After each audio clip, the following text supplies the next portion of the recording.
Hi friends, నీతి కథలు అనే శీర్షిక లోపల మనము ఈరోజు కథలను తెలుసుకుందాం. కన్నయ్య కథలలో ఈరోజు స్టోరీ ఏంటి అంటే నిర్మల భక్తి. ఏంటిదో ఆ కథ చెబుతాను, మీరందరూ సావధానంగా వినండి మిత్రమా. మధురకు దూరాన అడవిలో ఒక గురుకులం ఉండేది. దానికి శ్రీకృష్ణుని భక్తుడైన హరిద్యామ్యుడు అనే గురువు ఉండేవారు. ఆయన తన శిష్యులతో కలిసి యాత్రలకు వెళ్తుండేవాడు. అలా ఒకరోజు తిరుగు ప్రయాణంలో ఉండగా సాయంత్రం వేళ పెద్ద వర్షం ఎడతెరిపి లేకుండా కురియడం వల్ల వర్షము దాటి నీళ్లు అంటే మనం భరించలేనంత బాగా వర్షం వచ్చినప్పుడు వరదలు బాగా వస్తాయి కదా, నీళ్లు ముంచెత్తడంతో మార్గంలోని పల్లెలో దారులన్నీ నీటితో నిండి నిర్మానుష్యమయ్యాయి. వర్షం మామూలుగా పడితే అక్కడక్కడే నిలబడి ఉంటారు జనాలు, కానీ వర్షం బాగా పడేసరికి అందరు వాళ్ళ ఇళ్ళల్లోకి వెళ్ళిపోయారు. వేరే దారి లేక ఒక పల్లెలోని ఇంటికి వెళ్ళి అక్కడే నైట్కి విడిది ఉన్నారనమాట. వెనకట ఇవన్నీ ఉండకపోయేటి కదా, ఇలాంటివే ఉండేవి, కానీ లాడ్జింగులు అనేటివి ఇవన్నీ ఉండేవి కావు కదా. అయితే ఆ రోజు నైట్ అంతా కూడా ఏంటంటే భారీ గాలి, వర్షానికి దారిలోని అందరి ఇళ్ళల్లో తలుపులు బిగించుకొని ఉన్నారు అందరు. ఎందుకంటే గాలి బాగా వస్తుంటే దీపాలు పోతూ ఉంటాయి, కరెంటు పోతుంది, క్యాండిల్స్ పెడతారు కదా. హోరు గాలి వానలో సుడిగాలికి ఎగిరి వచ్చిన ఎండుటాకులు లాంటి ఒక కుర్రవాడు నిరాధారంగా తిరుగుతూ తనకేదైనా ఆశ్రయం దొరుకుతుందేమోనని 10-12 ఏళ్ళ మధ్య ఉన్న వయసున్న పిల్లవాడు సన్నగా దుర్బలంగా ఉన్న శరీరంపై చిన్న లాగు చొక్కా తప్ప వానలో తడుస్తూ చలి నుండి కాపాడడానికి వేరే మరింకేమి ఆచ్ఛాదన లేని ఒక బాలుడు అన్నమాట వీళ్ళకి కనిపించాడు. ఆ కుర్రవాడి పేరు అనంతుడు. చలికి గజగజ వణుకుతూ ఎటుపోవాలో తెలియక చాలాసేపు దారి మధ్యలో నిలబడిపోయాడు. అటూ ఇటూ పరికించి చూశాడు. ఎవరినైనా తలుపు తట్టి ఆశ్రయం అడగాలంటే అపరిచితుడైన తనను దొంగలా భావించి లోపలికి రానివ్వరనే భయంతో అలాగే సాగిపోతూ ఉంటే ఒక పెద్ద వటవృక్షం కనిపించింది.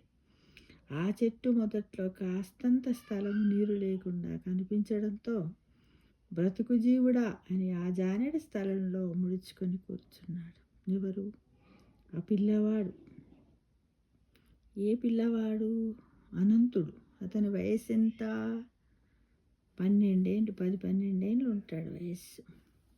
ఎక్కడున్నాడు? దారిలో తప్పిపోయిన ఆ అనంతుడు పోయి చెట్టు మొదట్లో కూర్చున్నాడు. కొంతసేపటికి నిద్రలోకి జారిపోయాడు. నిద్ర వచ్చింది, నిద్రపోయాడు. కొద్దిసేపటికి ఏం చేశాడు? నిద్ర వచ్చింది, నిద్ర పోయాడు. తూర్పు తెల్లవారుతుండగా వాన ఆగిపోయింది. ప్రజలు ఇంకా తలుపులు తెరవలేదు. ఆ సమయంలో గురువు హరిద్యామ్యుడు వారి శిష్యులు గురుకులానికి బయలుదేరిన ఆ దారిన నడిచి వెళ్తుండగా అనుకోకుండా అనంతుడు గురువు గారి దృష్టిలో పడ్డాడు. పాపం, ఈ గురువు పోతున్నాడు కదా, ఆ దారిలో గురువు చూశాడు. కనీసం కప్పుకునేందుకు చిన్న దుప్పటైనా లేకుండా ఆ భయంకరమైన వాన చలిలో ముడుచుకొని ఉన్న ఆ బాలుని చూసి గురువు దయార్థ హృదయం ద్రవించింది. ఎవరికైనా అనిపిస్తుంది కదా పాపం అని. వెంటనే ఆ బాలుని దగ్గరికి వెళ్ళి తట్టి లేపిన, ఎందుకంటే నిద్రపోయాడు అనమాట పాపం. బాలుడు కళ్ళు తెరిచి ఎదుట నిలిచి ఉన్న గురువుని చూసి భయంతో భక్తితో లేచి నిలబడ్డాడు. ఎవరు నువ్వు? ఈ వాన చలిలో ఇక్కడ ఇలా ఎందుకు పడుకున్నావు అని ప్రశ్నించిన గురువునకు తన పేరు అనంతుడని, తనకెవ్వరు లేరని, ఈ ఊరిలో ఏదైనా బతుకుదెరువు కోసం పని దొరికితే చేసుకుందామని వచ్చానని, తుఫాను తాకిడికి ఎటుపోవాలో తెలియక ఈ చెట్టును ఆశ్రయించానని చెప్పడంతో గురువు జాలి గుండె కరిగి తనతో తన ఆశ్రమానికి రమ్మని చెప్పాడు. మహానందంతో అనంతుడు గురువును అనుసరించి ఆనందం అనిపిస్తుంది కదా, ఎవ్వరు లేరన్నప్పుడు ఎవరైనా రమ్మంటే ఎంత సంతోషం ఉంటుంది కదా. గురువుకు కృతజ్ఞతలు చెప్పుకొని అనంతుడు ఆ శిష్యుడి వెనుక వెళ్ళాడు. ఆ రోజు నుండి ఆశ్రమంలో తోట పని, ఇతర చిన్న చితక పనులు చేసుకుంటూ నమ్మిన బంటులా అందరి తలలో నాలుకలా మసలుకుంటూ అందరితో పాటు గురువుగారి మన్ననకు పాత్రుడయ్యాడు. కొంతకాలం తర్వాత ఎందుకో అనంతుడి ముఖం చాలా ఉదాసీనంగా మారడం గమనించాడు గురువు. ముందులా హుషారుగా కాకుండా ఏదో పరధ్యానం, అసంతృప్తి అతనిలో కనిపిస్తుంది. అన్ని విధాలా విచారించగా అతని పట్ల ఎవ్వరు అనుచితంగా ప్రవర్తించలేదని, అన్ని సక్రమంగానే ఉన్నాయని తెలిసింది. అయితే ఆ మార్పుకు కారణమేమిటి అంతుబట్టలేదు గురువుగారికి. అసలు కారణము వచ్చిన కొత్తలో తినడానికి తిండి, తలదాచుకోవడానికి నీడ దొరికాయని సంతోషించి, కానీ కొన్ని రోజుల తర్వాత తన పనులు తానే చేస్తూనే ఇక్కడికి వచ్చి అందరినీ గమనించేవాడు. అనేక మంది ఇక్కడకు వచ్చి గురువు వద్ద ఆధ్యాత్మిక విద్య, స్తోత్ర పాఠాలు నేర్చుకునేవారు. ధ్యాన మందిరంలో కూర్చొని పూజలు, ప్రార్థనలు చేసేవారు. ఇవన్నీ చూశాక అనంతుడు వారంతా గొప్పవారు, చదువుకున్నవారు. వారు మంత్రాలతో, ప్రార్థనలతో భగవంతుణ్ణి కీర్తిస్తూ దైవానుగ్రహానికి పాత్రులవుతున్నారని, తనకు చదువు, సంధ్య, వాక్శుద్ధి లేదు కాబట్టి ఎలా ప్రార్థించాలో తెలియక నిరాశగా నిస్పృహలతో ఉన్నాడు.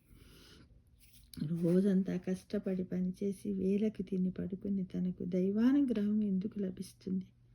తన పట్ల దైవం ఎలా ప్రసన్నము కాగలడు? ఇది అతనిలోని వైరాగ్యానికి, అతనిలోని నైరాశ్యానికి మూల కారణము నిగ్రహించాడు. ఒకనాడు హఠాత్తుగా ఒక చిత్రమైన పరివర్తన అనంతుడి ముఖంలో కనిపించడంతో గురువుగారు ఆశ్చర్యపడ్డాడు. ఎన్నడూ లేని ఒక కొత్త కాంతి అతని ముఖంలో చోటు చేసుకుంది. అతని మాటల్లో, చేతల్లో సంతోషం, ఉత్సాహం పొంగి పొర్లుతుంది. అందుకు కారణం ఏమేమి ఉంటుందా అని తెలుసుకోవాలని నిశ్చయించుకున్నాడు గురువుగారు. ఆ రోజు మధ్యాహ్నం భోజనానంతరం ఎవరికి వారే ఎండవేరులో తమ తమ కుటీరాల్లోకి వెళ్ళిపోయారు. గురువుగారు కూడా తన కుటీరంలోకి వెళ్ళి తలుపులు మూసుకొని కిటికీలోని అనంతుణ్ణి గమనించాడు. ఎప్పటిలా తన పనులన్నీ ముగించుకొని కుటీరం దగ్గర అరువుపైన కూర్చున్న అనంతుడు ఒకసారి లేచి నిలబడి చుట్టూ పరికించి అటు ఇటు చూశాడు. ఎవ్వరు లేరని, తననెవ్వరు గమనించడం లేదని దృఢపడ్డాక మెల్లగా ముందుకు నడిచాడు. అది చూసిన గురువు కుటీరం నుండి బయటకు వచ్చి అనంతుడు తనను చూడకుండా జాగ్రత్త పడుతూ అతడేం చేస్తున్నాడో, ఎక్కడికి వెళ్తున్నాడో గమనించసాగాడు. అనంతుడు తిన్నగా కుటీర ధ్యాన మందిరంలోకి వెళ్ళి తలుపులు మూసుకోవడం చూసి గురువుగారు దిగ్భ్రాంతి చెందారు. వెంటనే సడీ చప్పుడు చెయ్యకుండా కుటీర మందిరం వద్దకు వెళ్ళి చాటుగా అనంతుడు ఏం చేస్తున్నాడో చూడసాగాడు. అనంతుడు మందిరం మధ్యలో ఉన్న శ్రీకృష్ణుని విగ్రహం ముందు మొగాళ్ళపై కూర్చొని ప్రార్థనాపూర్వకంగా భక్తితో ఏదో మాట్లాడడం చూసి గురువుగారు శ్రద్ధగా విన్నాడు. కృష్ణ, అందరూ నిన్ను స్తోత్ర పాఠాలతో స్తుతించి ప్రార్థించి నీ మన్ననలు పొందుతున్నారు. నాకు చదువు రాదు, పూజలు రావు, స్తోత్రాలు రావు. అందుకే నిన్ను నాకు తెలిసిన విద్యతో ప్రసన్నని చేసుకోవాలని వచ్చాను. రోజు నా ప్రదర్శన చూసి నన్ను అనుగ్రహించి నీ దర్శన భాగ్యం ప్రసాదించడం నా అదృష్టం. అందుకే ఈరోజు మరికొన్ని కొత్త ఆటలు ఆడి నిన్ను సంతోషపెట్టాలని వచ్చాను.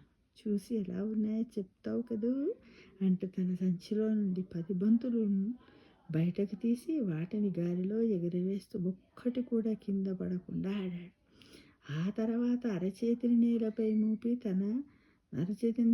మూపి తల కిందికి కాళ్ళు పైకి పెట్టి మందిరమంతా నడిచాడు.